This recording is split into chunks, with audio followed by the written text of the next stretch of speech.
going on, everybody? Nick Powell's, publisher of 1851franchise.com. Thank you all for watching today's Meet the Zor with the Melting Pot. Colin, Bob, thank you for joining us. Where I want to start is, Bob, I want you to tell your entrepreneur story, because I think it's an amazing journey, and it leads into just why you're conditioned to be the leader of this business today. So let me let you run with that to start. Sure.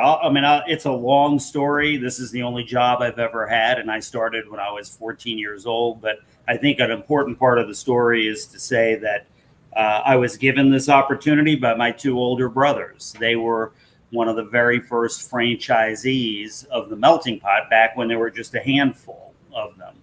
I'm a little bit younger than them, and I was in high school at the time, and really had no ambition of being in the restaurant business. I wanted to be a photojournalist.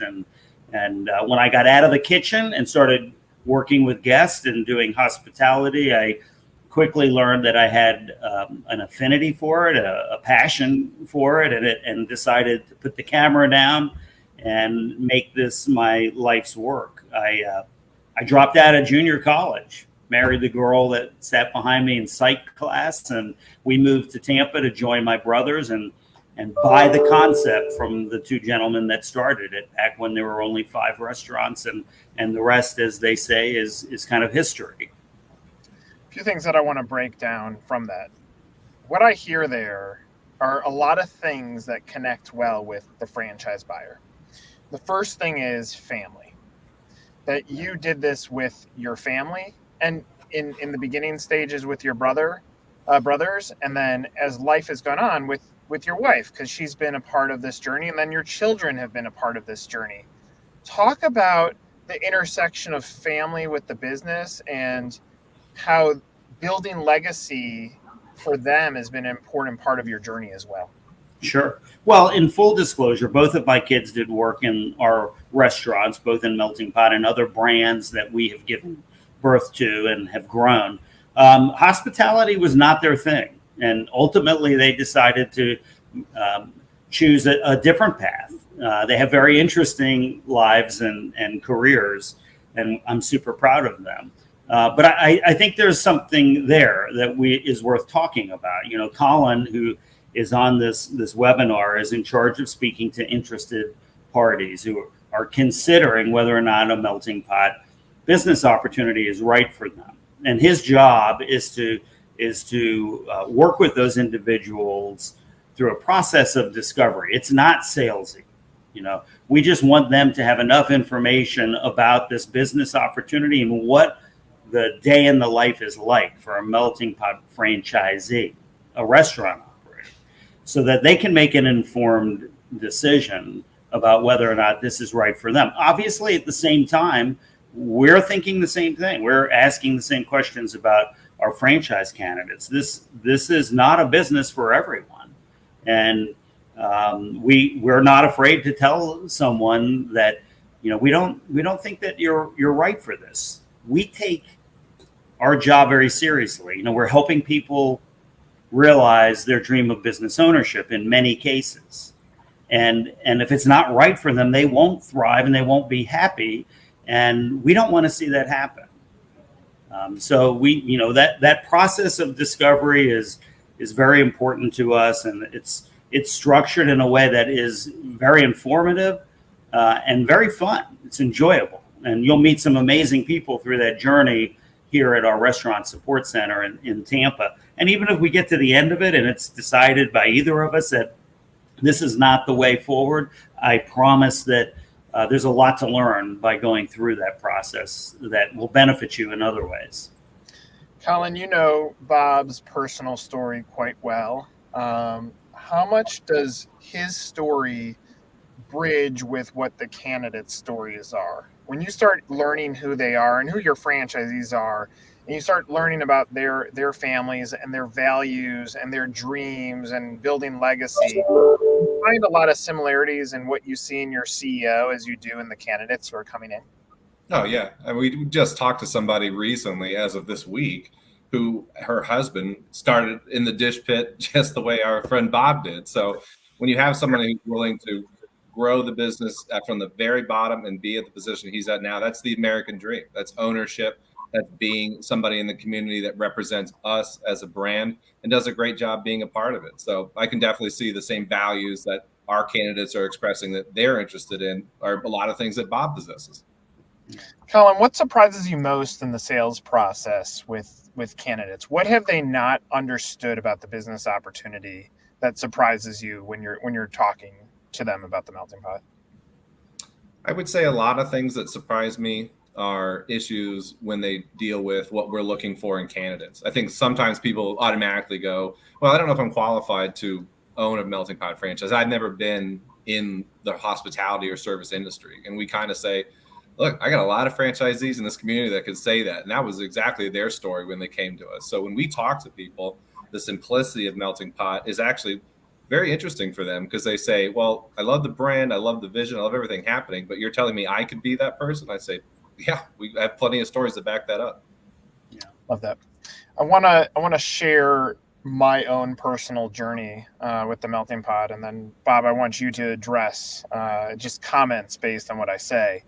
But I had the pleasure of doing discovery with the business early on when we were starting to work with each other. And my relationship with the melting pot was that as a fan of the brand, I loved it. I didn't frequent it as often as I probably should, but I loved it and I had great affinity for it.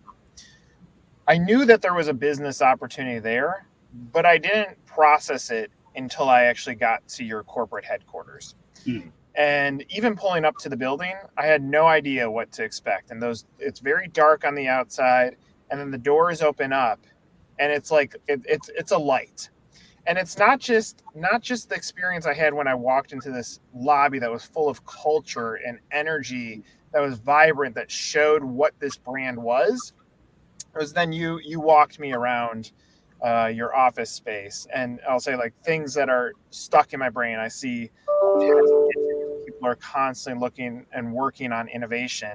You walk me past a swing that will forever be in my mind that you said, look, this, you can go back to your childhood with creativity when you're on a swing. I was like, that's so awesome. And then we walk by and you go, here's my desk, and you're sitting out there in an open environment.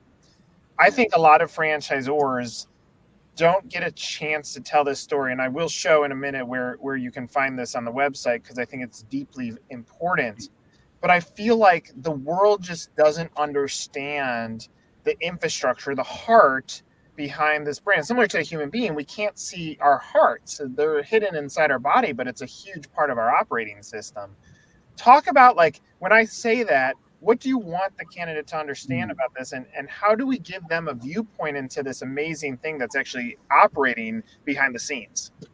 Well, yes. I mean, I can successfully explain that in this conversation or any other conversation. I think the only way to really understand it is to go through the discovery process, which culminates in you having the opportunity to do exactly what you described in that, which is come here to the Restaurant Sports Center and meet our most valuable assets. That's our team. You know, our brand is a great brand. It's a legacy brand. It has stood the test of time.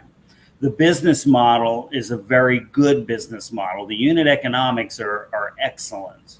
We are not fighting along the side of every other restaurant as a direct competitor. We have a very unique product offering. We have a heroic cause of providing our guests the perfect night out, an opportunity to, I know it sounds a little corny, but escape and create memories, even pursue dreams when they choose us as the place to gather, as opposed to just kind of an ordinary restaurant. All that's great, but the thing that makes this company what it is our foundation of principles and beliefs, and the team that we have adopted into that foundation, which influences their thinking and their behavior every day. And it's all aimed at serving the franchise community to make them as successful as possible. Do you get a sense that when people start understanding the heartbeat of the brand, that their viewpoint shifts from a business standpoint? They're no longer just looking at it as numbers and cents, that they start to realize the family that's behind it. And even when you and I walked King of Prussia, and this person's been here for this long, this person's been here for this long. That's the introduction that we're getting from the franchise owner as we walk away. It's like once you understand the secret, you're hooked, right? Yes. Yeah, we have longevity in our franchise community. The King of Prussia melting pot, which, as you know, recently relocated a mile down the street, is owned by two of our most successful franchisees, Brian and Kay Neal. And Brian and I, as youths, used to work at the melting pot in Tallahassee. And that's just one of many stories that I could tell. So the most exciting thing that's going on now is while we have this base of very tenured franchisees who have been with the brand for numerous decades, we also are bringing to the family lots of fresh blood, new people who are excited about the opportunity. And the cool thing is that they're being welcomed and supported by our franchisee community of legacy business owners. We have matter of fact, next month in Puerto Rico, we will host our annual reunion, which that's our convention, if you will. And we're introducing our newest franchisee. They just executed an agreement for Connecticut last month, Jonathan and Dana, who incidentally were just married last weekend. We're introducing them to the franchise community. And I assure you, by the end of that 3-day convention, they will have made a lot of friends and allies who are going to support them on their journey with the brand. That's family and belonging is one of our foundational principles here with the melting pot. Well, and Colin, I know you on a personal basis too. I think that's what you bring to the table when you're having conversations with the candidates, and that's where it's so important that when you're talking to a franchisee that they engage with you because you're approaching them like they're going to be family. Talk about how do those first conversations go? What are your expectations from a sales standpoint? Because you're facilitating a discussion on what the opportunity is. What do you want the candidate to know of what's going on your side of the fence, on how you're feeling as you're dealing with someone that's saying, hey, I might be interested in getting really excited about this business? Yeah, well, part of the reason I have this position and I've been with Melting Pot as long as I have, which I think in October will be 17 years at this point, is that I did personally run the Sarasota location as well as the St. Pete location for a short time. So I've seen the background of the restaurant support center and everything they offer. So when I talk to people and candidates who are coming to get information about what we do, I have that ability to talk to them at that ground level of saying, I'm going to walk you through this process. We're going to talk about everything that needs to happen between now and 90 days, hopefully getting you eventually to Tampa, Florida for a discovery day. But the process is a joint venture. We're co-authoring this together. I'm the partner who's there to make sure that everything goes great and smooth, yet at the same time challenges this person to say, are you looking at your area? Are you happy with what's happening there? Let's really get this together so that when we do get to Tampa for Discovery Day, everyone's confident about signing into the family. Bob, when you think about how all this starts building into what is the growth of the brand, and the topic of today's discussion is why you're positioned for explosive growth. But you hear all this background and the foundational elements. Give me a sense of what you've done to prepare for this moment and now to start building up momentum again when it comes to franchise growth. Sure. Well, I mean, I've spent my entire lifetime preparing for this moment. As I said earlier, this is the only professional job I have on my resume, unless you count cutting yards as a teenager.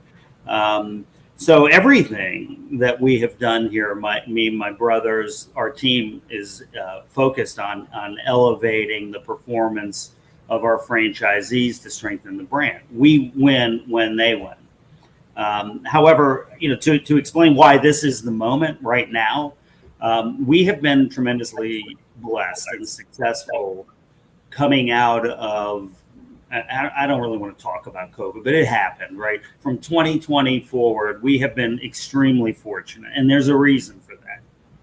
The melting pot is all about connections. And this is something that people were starving for during that period of time, right? When they were shut in and they wanted something that we provided when the opportunity was made available for restaurants to open again. And that's an opportunity to connect with people they care about, and not just eat a meal. I mean, you can go to any restaurant. No disrespect to our competitors, and many worthy competitors out there, but that's just like feeding an appetite, a physical appetite. And with a melting pot, for our guests, it's more about an emotional appetite to connect with people you care about, right? So that they were clamoring for that. Now, here's the thing: we're past that, and yet the sales growth continues on well above pre-COVID levels. So this is not a flash in the pan or the pot, if you can stand the pun. This is our future. It has been tremendous opportunity for us. Now, why no franchise growth over the course of the last several years during that season? Simple reason. Leadership team here said, we have one job only: support the franchise community to get through something that they've never experienced before and was very scary. That's all we do. And we did that, and that effort paid dividends. Now it's time to grow. And there's a lot of interest in growth. As you well know, we were featured on all 3 hours of Fox and Friends just last week. And we've had a tremendous amount of activity in the industry press and local press about the brand and growth opportunities. And Colin is busy as anyone in his role has ever been at fielding inquiries about the business opportunity. But I do want to say one more thing, Nick, and I got to correct you a little bit. Twice in this conversation, you have referred to the process as a sales process. Maybe it should be. Maybe that's how we should think of it, but we don't. We believe it's an educational opportunity. It's matchmaking. It's understanding individuals' aspirations. What's the motivation why they're interested in this? And are they the right strategic partner to represent and steward the brand in their local community? Yep. That's what the process is. That's why I say anybody that goes through it will find it pleasurable. There's something that you said here that I want to call back out and make sure that anybody that watches this hears what you just said. You said, why was our franchise sales not silenced, but quieted during COVID? And you said, because our leadership team said our number one goal is protecting our franchisees.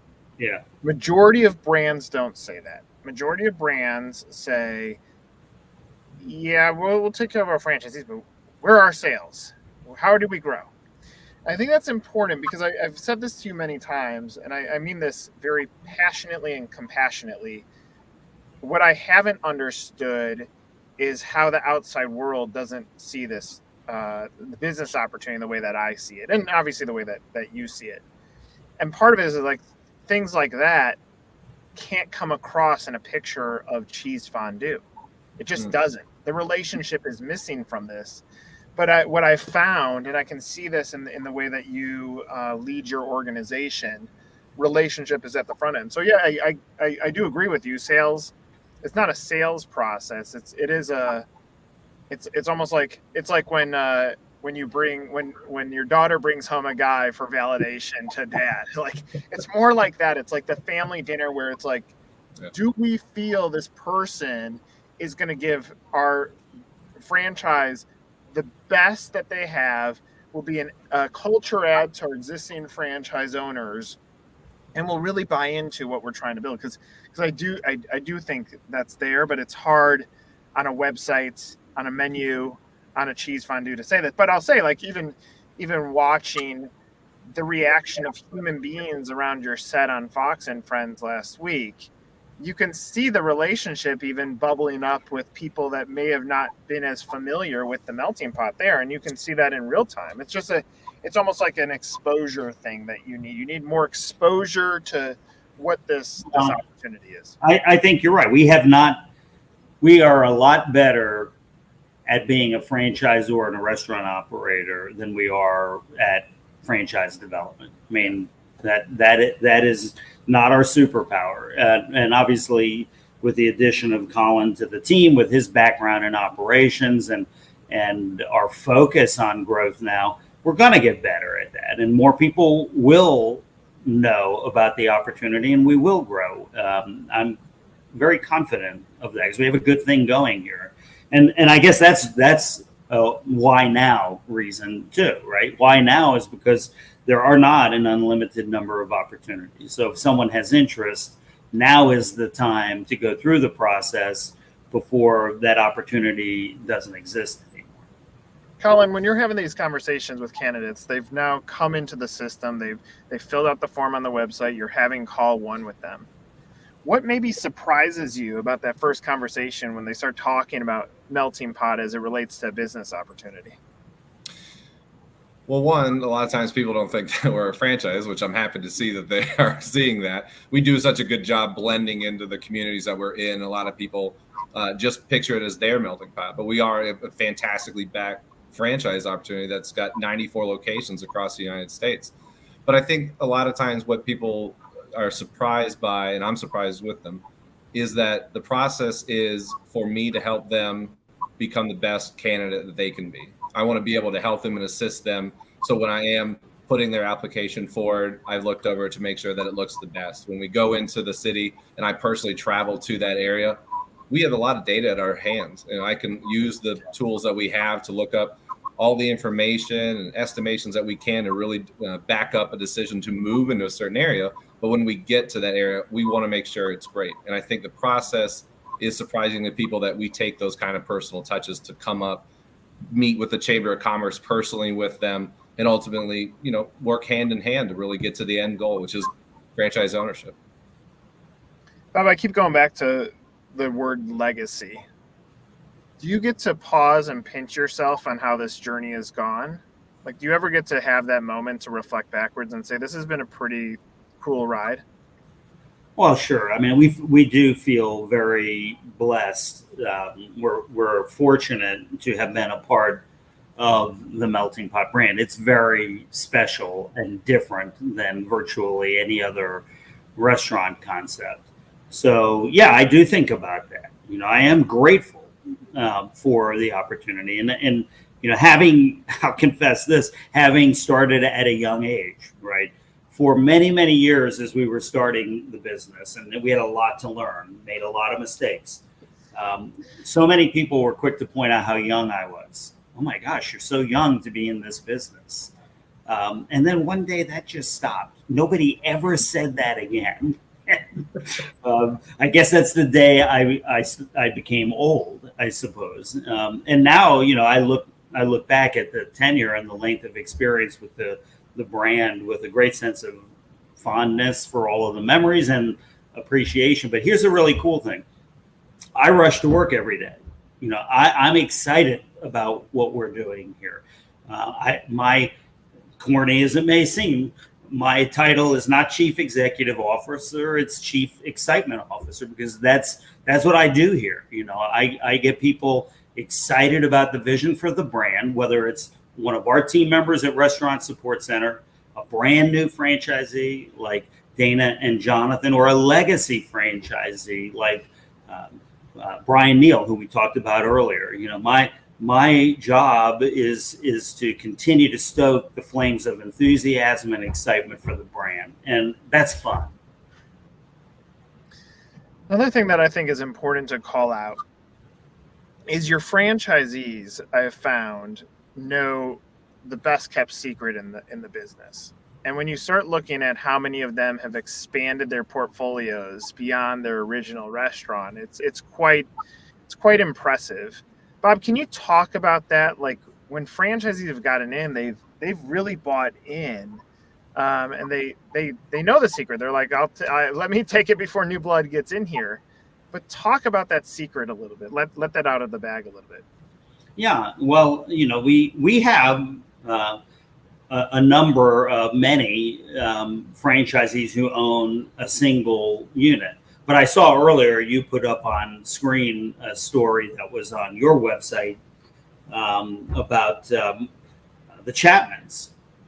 Mark and Becky Chapman, they have 3 melting pots, and Mark came out of the high tech industry, and they have been with us a long time, and they're extremely passionate about it, and they in recent times expanded their group of restaurants by adding another one, and we have quite a few franchisees like them who own multiple restaurants. The other really cool thing is a number of franchisees have banded together and co-invested to open up additional restaurants in new markets with their talent, with their operators who are ready to step into business ownership. So that's another really cool thing that we get to do here, is to help people grow and go from management into business ownership.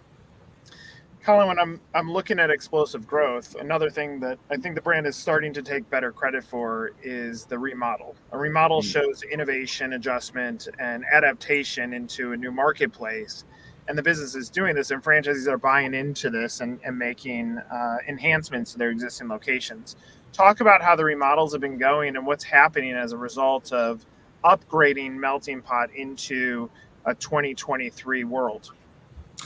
A lot of the investments that are happening are from the store level back into those stores to show the community that they are up and fresh, up to date, and a part of the hospitality scene. And things that we're seeing are models within the Melting Pot evolution, is what we call these remodels, to keep everything up to date, yet at the same time keep everything focused in different ways too. Because with the whole remodel situation, you have the ability to show people the store has different ways to experience Melting Pot. You know, we always have the traditional dining room, and that's great, but we also are focusing a lot more on the bar area because that's what trends are showing right now. So what you're doing is you're giving people the option to experience Melting Pot maybe in a way that they never did before, and the sales are showing for it. We've seen great production in the stores that have done the remodel over the ones that have not. Ultimately, though, by June of next year, all the brands should be up to date and all the stores should look fantastic. Okay. Colin, I'm going to start with you, and then I'll go to Bob. I'm going to do some rapid fire questions. Colin, you first. If I say, okay, how much money can I make with this? How would you answer that? I would say we have great figures that show the growth of first-year stores, and the best way to even get that answer is to directly ask our franchise community. You know, they're open and honest and ready to talk to people about things that they accomplished in their first year. So that'd be the best way to get that answer. Okay. Bob, how do you guys really support me as a franchisee? Am I on an island, or are you guys really having my back? You know the answer to that. I mean, we support you in every way that we can, because ultimately we're only successful if you are successful. So everything from starting with Colin, a process of discovery, if that turns into you being welcomed into the franchise family, then we move into franchise real estate selection. And Dan Stone heads that up. He's got great real estate partners and tools to help diagnose what's the right area within the market and site within that area for you to consider, and negotiating favorable lease terms and things like that. And I'll pick it up from here, but that goes to construction and design.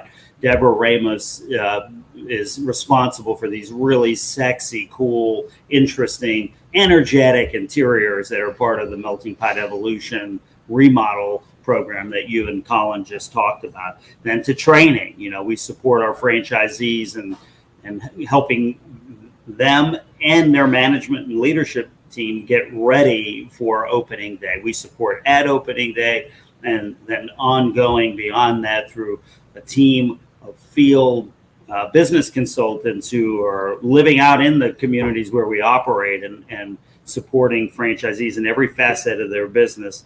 And there's more. I mean, purchasing and distribution. You know, we have a team that does nothing but make strategic buys of raw materials to drive down operating costs for franchisees and make sure that those products are getting to the franchisees when they need them on time and undamaged.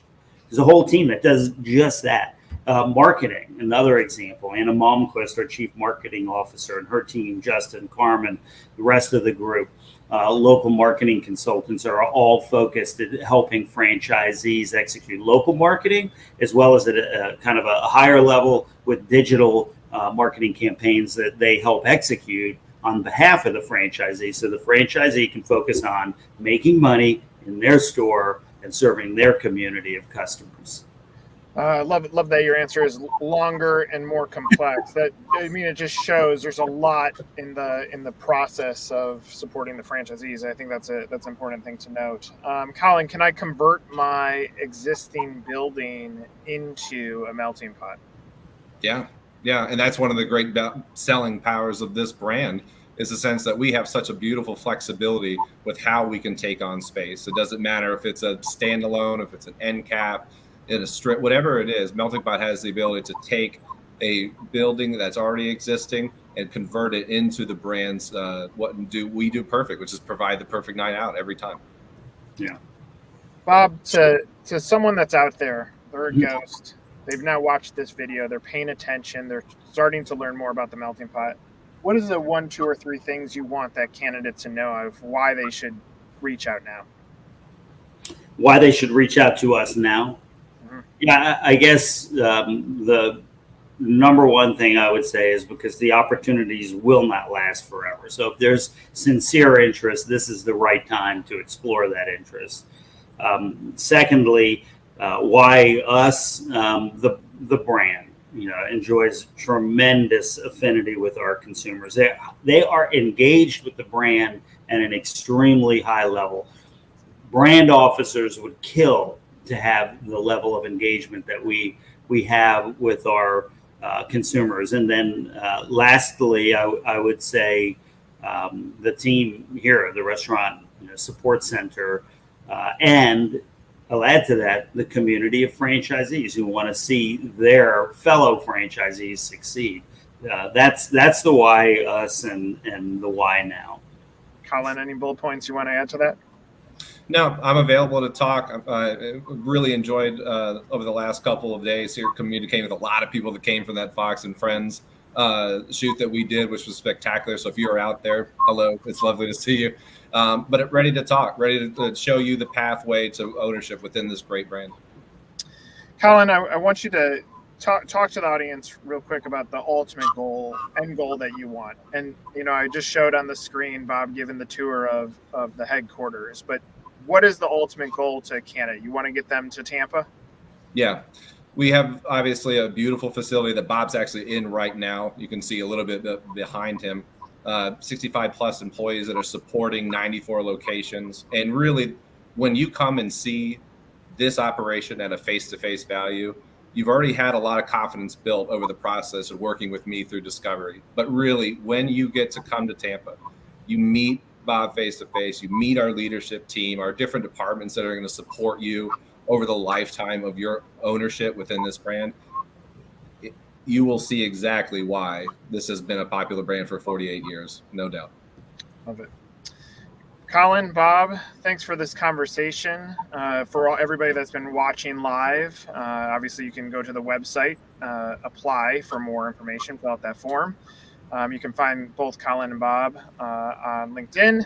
But this has been a great conversation. Hopefully for those that have picked this up are now seeing some of the value behind this business. And I've said this before, if I were to strip out the product and just say apples to apples investment return to anything else in category, Melting Pot is best in class when it comes to restaurant brands. And so if you're looking at a business and you're not including Melting Pot in that discussion, look at it on a chart, build your own chart, look at it from a comparison standpoint. Then if you can get behind the product, it could be something that you want to make sure is in your conversations. Nothing hurts for reaching out. I've said this to every candidate that I've ever spoken with. It costs you nothing to fill out a form and have a conversation. At the very least, you get free consulting back from people that have been in franchising for a long time. So if you've been thinking about it, maybe now is the right time to do this. So for Colin and Bob, I'm Nick. Thank you for watching an episode of Meet the Zor. Take care, everybody. Thanks, Nick.